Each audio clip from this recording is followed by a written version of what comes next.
വീണ്ടും ആണവായുധ ഭീഷണിയുമായി Iran. Russia അവരുടെ ആണവ പോളിസി പ്രഖ്യാപിച്ചതിൻ്റെ അന്ന് തന്നെയാണ് റഷ്യയുമായി ഏറ്റവും അടുത്ത സൈനിക ബന്ധം പുലർത്തുന്ന ഇറാൻ ഞെട്ടിപ്പിക്കുന്ന പ്രസ്താവനയുമായി രംഗത്ത് വന്നത്. ഇറാന്റെ പരമോന്നത നേതാവ് ആയത്തുള്ള അലി ഖമേനിയുടെ ഏറ്റവും വിശ്വസ്തനായ മുഹമ്മദ് നബാവിയാണ് ഏറ്റവും ശ്രദ്ധേയമായ ഒരു ഭീഷണി ലോകത്തിന് മുന്നിൽ അവതരിപ്പിച്ചിരിക്കുന്നത്. ഇറാന് ആണവായുധം നിർമ്മിക്കാൻ 24 മണിക്കൂർ സമയം പോലും വേണ്ട എന്ന വമ്പൻ ഭീഷണിയാണ് മുഹമ്മദ് നബാവിയൻ ഇപ്പോൾ നടത്തിയിരിക്കുന്നത്. ഇറാന്റെ പക്കൽ ആണവായുധ നിർമ്മാണത്തിനുള്ള എല്ലാ സംവിധാനങ്ങളുമുണ്ട്. അന്താരാഷ്ട്ര ആണവോർജ ഏജൻസി ദിവസങ്ങൾക്ക് മുൻപ് ഇറാനിൽ സന്ദർശനം നടത്തിയിരുന്നു. ഇറാനിലെ ആണവോർജവുമായി ബന്ധപ്പെട്ട ആണവ പദ്ധതിയുമായി ബന്ധപ്പെട്ട ഏറ്റവും പ്രധാനപ്പെട്ട കാര്യങ്ങൾ പരിശോധിക്കുകയും ഇതുമായി ബന്ധപ്പെട്ട് ഉയർന്നു കേൾക്കുന്ന കാര്യങ്ങളിലെ നിജസ്ഥിതി മനസ്സിലാക്കുകയുമായിരുന്നു അന്താരാഷ്ട്ര ആണവോർജ ഏജൻസി ഇറാനിലേക്ക് സന്ദർശനം നടത്തിയതിൻ്റെ പ്രധാന ലക്ഷ്യം. അതിന് പിന്നാലെയാണ് ഇപ്പോൾ ഏറ്റവും പ്രധാനപ്പെട്ട ഒരു പ്രസ്താവന, ഒരു നിലപാട് ഇറാൻ അറിയിച്ചിരിക്കുന്നത്. 24 മണിക്കൂറിനുള്ളിൽ ആണവായുധം നിർമ്മിക്കാനുള്ള എല്ലാ സംവിധാനങ്ങളും ഇറാന്റെ പക്കലുണ്ട്. ഇറാന്റെ ശത്രുക്കളെ ഒരു പാഠം പഠിപ്പിക്കാൻ വേണമെങ്കിൽ ആണവായുധം നിർമ്മിക്കുക തന്നെ ചെയ്യുമെന്നാണ് ഇറാൻ ഇപ്പോൾ വ്യക്തമാക്കിയിരിക്കുന്നത്. അതിന് ഖുറാന്റെ കൂടി കൂട്ടുപിടിച്ചിരിക്കുന്നു ഇപ്പോൾ മുഹമ്മദ് നബാവിയൻ. ഖുറാനിലൊരു കാര്യം പറയുന്നുണ്ട്: ശത്രുക്കളിൽ നിന്ന് സ്വന്തം ജനതയെ രക്ഷിക്കാൻ, ശത്രുക്കളെ ഒരു പാഠം പഠിപ്പിക്കാൻ, ശത്രുക്കളെ ആക്രമിക്കാൻ സ്വന്തം ശക്തി വർദ്ധിപ്പിക്കുക, അതിന് ഏതു മാർഗവും സ്വീകരിക്കാം. അത് ഖുറാൻ അനുശാസിക്കുന്നുണ്ട്, ഖുറാൻ അത് നിർദ്ദേശിക്കുന്നുണ്ട്. അതുകൊണ്ട് തന്നെ ഖുറാനിലുള്ള കാര്യങ്ങൾ നടപ്പാക്കുക എന്നുള്ളത് ഇറാന്റെ ഏറ്റവും വലിയ ഒരു കാര്യമാണ്. ഞങ്ങൾ ആവശ്യമെങ്കിൽ ഞങ്ങളുടെ ശത്രുക്കളെ ഒരു പാഠം പഠിപ്പിക്കാൻ ആണവായുധം നിർമ്മിക്കുക തന്നെ ചെയ്യും. അതിനി ഞങ്ങൾക്ക് പുറം രാജ്യത്തിൻ്റെ ആരുടെയും സഹായം ആവശ്യമില്ല. ഇറാന് 24 മണിക്കൂറിനുള്ളിൽ ആണവായുധം നിർമ്മിച്ച് പ്രയോഗിക്കാനുള്ള കരുത്തും കഴിവുമുണ്ടെന്നാണ് ഇപ്പോൾ മുഹമ്മദ് നബാവിയൻ വ്യക്തമാക്കിയിരിക്കുന്നത്. വളരെ ഗൗരവത്തോടു കൂടി തന്നെയാണ് ഇസ്രായേലും അമേരിക്കയും ഒക്കെ ഈ പ്രസ്താവനയെ കാണുന്നത്. നേരത്തെ ഇറാന്റെ പരമോന്നത നേതാവ് ആയത്തുള്ള അലി ഖമേനി ഇത്തരത്തിലുള്ള ആണവായുധ ഭീഷണി മുഴക്കിയിരുന്നു. ഞങ്ങൾ ആവശ്യമെങ്കിൽ ഞങ്ങളുടെ ആണവ പദ്ധതിയെക്കുറിച്ച്, ആണവായുധ പ്രോഗ്രാമിനെ കുറിച്ച് മാറി ചിന്തിക്കേണ്ടി വരും. ആയത്തുള്ള അലി ഖമേനി തന്നെയാണ് 2002-ലും 2018-ലും 2 തവണയായി ആണവ പദ്ധതികളെ, ആണവ പരീക്ഷണങ്ങളെ നിർത്തിവെക്കാൻ ആവശ്യപ്പെട്ടത്. എന്നാൽ ഇപ്പോൾ ആയത്തുള്ള അലി ഖമേനി അതിഗുരുതരമായ അവസ്ഥയിലൂടെ കടന്നു പോകുന്നു. ആയത്തുള്ള അലി ഖമേനിക്കെതിരെ മൊസാദിന്റെ ആക്രമണം ഉണ്ടായിരിക്കുന്നു. അബോധാവസ്ഥയിൽ വിഷവാതകം ശ്വസിച്ച് അബോധാവസ്ഥയിലാണ് ഖമേനി കിടക്കുന്നതെന്ന വാർത്തകളും അന്താരാഷ്ട്ര മാധ്യമങ്ങൾ ചെയ്യുന്നു. അതിന് പിന്നാലെ രണ്ടാമത്തെ മകന് ആയത്തുള്ള അലി ഖമേനി തൻ്റെ സ്ഥാനം കൈമാറിയിരുന്നു. ഇറാന്റെ പരമോന്നത നേതാവായി ഖമേനിയുടെ രണ്ടാമത്തെ മകൻ സ്ഥാനമേറ്റു എന്നുള്ള വാർത്തകളും കഴിഞ്ഞ ദിവസം പുറത്തു വന്നതാണ്. ഇതിന് പിന്നാലെയാണ് ഏറ്റവും നിർണായകമായ ഒരു പ്രതികരണം ഇറാന്റെ ഭാഗത്തു നിന്നുണ്ടായിരിക്കുന്നത്.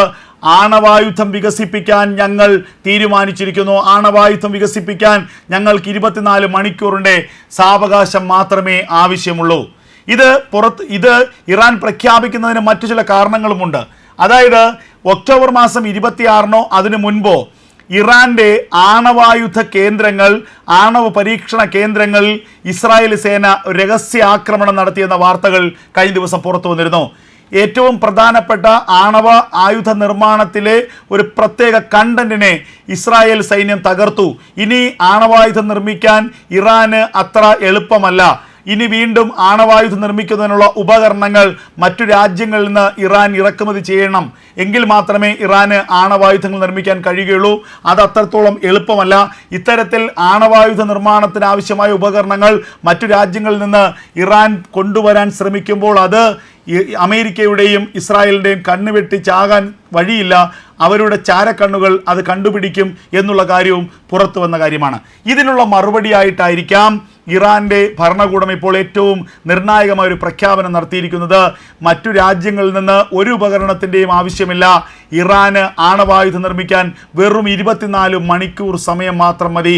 ഞങ്ങളുടെ ശത്രുക്കളോട് ഒരു ഘട്ടത്തിൽ പിടിച്ചു നിൽക്കാൻ കഴിയാതെ വന്നാൽ ഞങ്ങൾ ആണവായുധം പ്രയോഗിക്കും എന്ന് പറഞ്ഞു വയ്ക്കുകയാണ് ഇറാൻ രാജ്യം. ആയത്തുള്ള അലി ഖമേനിക്ക് പിന്നാലെ ഇപ്പോൾ മുഹമ്മദ് നബാവിയൻ വ്യക്തമാക്കിയിരിക്കുന്നു. ഇറാൻ പാർലമെന്റിൽ അംഗങ്ങളുമായി സംസാരിക്കുന്ന ഘട്ടത്തിലാണ് ഇപ്പോൾ ഏറ്റവും നിർണായകമായ ഒരു തീരുമാനമുണ്ടായിരിക്കുന്നത്. നേരത്തെ ഇറാൻ റവല്യൂഷണറി ഗാർഡ് അടക്കമുള്ള ഇറാന്റെ സൈനിക മേധാവിമാർ തന്നെ ഇത്തരത്തിൽ ചില നിർണായക ചർച്ചകൾ നടത്തിയെന്നുള്ള വാർത്തകളും അന്താരാഷ്ട്ര മാധ്യമങ്ങൾ പുറത്തുവിടുന്നുണ്ട്.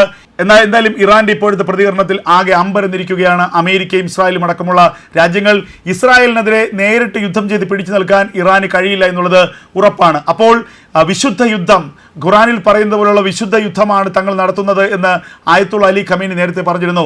ആ വിശുദ്ധ യുദ്ധത്തിൽ ഏത് തരത്തിലുള്ള മാർഗങ്ങൾ സ്വീകരിച്ചായാലും ശത്രുവിനെ പരാജയപ്പെടുത്തുക എന്ന് മാത്രമേ ഉള്ളൂ. അതേ നിലപാട് തന്നെയാണ് ഇപ്പോൾ മുഹമ്മദ് നബാവിയനും പറഞ്ഞിരിക്കുന്നത്. ഞങ്ങൾ ഖുറാനെ വിശ്വസിക്കുന്നു, ഖുറാന്റെ നിർദ്ദേശപ്രകാരം ഞങ്ങൾ ജീവിക്കുന്നു. ഖുറാനിൽ പറയുന്നുണ്ട് ശത്രുക്കളെ തോൽപ്പിക്കാൻ, പരാജയപ്പെടുത്താൻ ഏതു മാർഗവും സ്വീകരിച്ച് സ്വയം കരുത്താർജിക്കണമെന്ന് പറഞ്ഞിരിക്കുന്നു. അങ്ങനെ സ്വയം കരുത്താർജിക്കാൻ ഞങ്ങൾ പല മാർഗങ്ങളും സ്വീകരിക്കുമെന്നാണ് ഇപ്പോൾ മുഹമ്മദ് നബാവിയൻ വ്യക്തമാക്കിയിരിക്കുന്നത്. ഇതിൽ നിന്നൊരു കാര്യം വ്യക്തമാണ്, വീണ്ടും ഒരു ലോകമഹായുദ്ധത്തിലേക്കുള്ള സാഹചര്യം ഒരുങ്ങുന്നു. ആണവായുധം പ്രയോഗിക്കാനുള്ള എല്ലാ തയ്യാറെടുപ്പുകളും ഇറാൻ പൂർത്തിയാക്കിയിരിക്കുന്നു. ഇറാൻ തോൽക്കുമെന്ന ഒരു ഘട്ടമുണ്ടായാൽ, ഇറാന് പിടിച്ചു നിൽക്കാൻ കഴിയില്ലെന്നൊരു ഘട്ടമുണ്ടായാൽ ഇറാൻ ആണവായുധം പ്രയോഗിക്കുക തന്നെ ചെയ്യും. ഈ ലോകത്തിൻ്റെ ഭാവി പിന്നെ എങ്ങോട്ടാണ്, എങ്ങനെയായിരിക്കുമെന്നുള്ള ഭയമാണ് പശ്ചിമേഷ്യ മുഴുവൻ ഇപ്പോൾ ഉയർന്നു കേൾക്കുന്നത്. ഇറാനെ പോലെ ഒരു രാജ്യം, അന്ധമായി മതത്തിൽ മാത്രം വിശ്വസിക്കുന്ന ഒരു രാജ്യം, ശത്രുക്കളെന്ന് കരുതപ്പെടുന്ന ആളുകളെ ഈ ഭൂമിയിൽ നിന്ന് ഉന്മൂലനം ചെയ്യാൻ വേണമെങ്കിൽ ആണവായുധം പ്രയോഗിക്കുക തന്നെ ചെയ്യുമെന്ന് നമുക്ക് ചിന്തിക്കേണ്ടിയിരിക്കുന്നു. കഴിഞ്ഞ ദിവസമാണ് തങ്ങളുടെ ആണവ പോളിസി തിരുത്തിയതായി റഷ്യ വ്യക്തമാക്കിയത്. കൂടുതൽ ആണവ പരീക്ഷണങ്ങൾക്ക് റഷ്യ തയ്യാറെടുക്കുകയാണ്. റഷ്യയുടെ ഏറ്റവും വലിയ സൈനിക പങ്കാളിയാണ് ഇറാൻ എന്നതുകൂടി നമ്മൾ ഓർക്കണം. നേരത്തെ ഉക്രൈനുമായുള്ള യുദ്ധത്തിൽ റഷ്യയ്ക്ക് ആവശ്യത്തിലധികം ആയുധങ്ങൾ നൽകി ഇറാൻ സഹായിച്ചിരുന്നു. ഇതിന് പ്രത്യുപകാരമായി ഇസ്രായേലിനെ ആക്രമിക്കാൻ വൻതോതിലുള്ള ആയുധം മോസ്കോയിൽ നിന്ന് ടെഹ്റാനിലേക്ക് എത്തി എന്നുള്ളത് നേരത്തെ അന്താരാഷ്ട്ര മാധ്യമങ്ങളിൽ വാർത്ത വന്നതാണ്. അതിന് പിന്നാലെയാണ് ഇപ്പോൾ റഷ്യയും ഇറാനും ചേർന്നുള്ള സംയുക്ത ആണവ പരീക്ഷണത്തിനുള്ള സാഹചര്യം ഒരുങ്ങുന്നത്. റഷ്യയുടെ ആണവ പ്രഖ്യാപനത്തിന് പിന്നാലെയാണ് ഇപ്പോൾ ഇറാനും തങ്ങളുടെ നിലപാട് വ്യക്തമാക്കിയിരിക്കുന്നത്. 24 മണിക്കൂറിനുള്ളിൽ ആണവായുധം നിർമ്മിക്കാനുള്ള എല്ലാ സാഹചര്യങ്ങളും സജ്ജീകരണങ്ങളും ഇറാന്റെ പക്കലുണ്ട്. ഞങ്ങളുടെ ശത്രുക്കൾക്ക് നേരെ ഞങ്ങൾ ആണവായുധം ആവശ്യം വന്നാൽ പ്രയോഗിക്കുമെന്ന വമ്പൻ പ്രഖ്യാപനം തന്നെയാണ് ഇപ്പോൾ ഇറാൻ നടത്തി വന്നിരിക്കുന്നത്. ആയത്തുള്ള അലി ഖമേനിക്ക് നേരെ മൊസാദിന്റെ ആക്രമണം ഉണ്ടായതായുള്ള ചില സൂചനകളും മാധ്യമങ്ങൾ തന്നെ നൽകുന്നു. ആയത്തുള്ള അലി ഖമേനി അതിഗുരുതരാവസ്ഥയിലൂടെ, ആരോഗ്യാവസ്ഥയിലൂടെ കടന്നു പോകുന്നു എന്ന വിവരങ്ങളും പുറത്ത് വരുന്നുണ്ട്. അതിന് പിന്നിൽ മൊസാദ് ആണെങ്കിൽ സ്വാഭാവികമായും ഇറാൻ ഭരണകൂടം ഇസ്രായേലിനെ കടന്നാക്രമിച്ചിരിക്കും. ഇസ്രായേലിനെ തീർക്കാനുള്ള വമ്പൻ ആക്രമണങ്ങൾക്ക് ഇറാൻ തയ്യാറായിരിക്കും.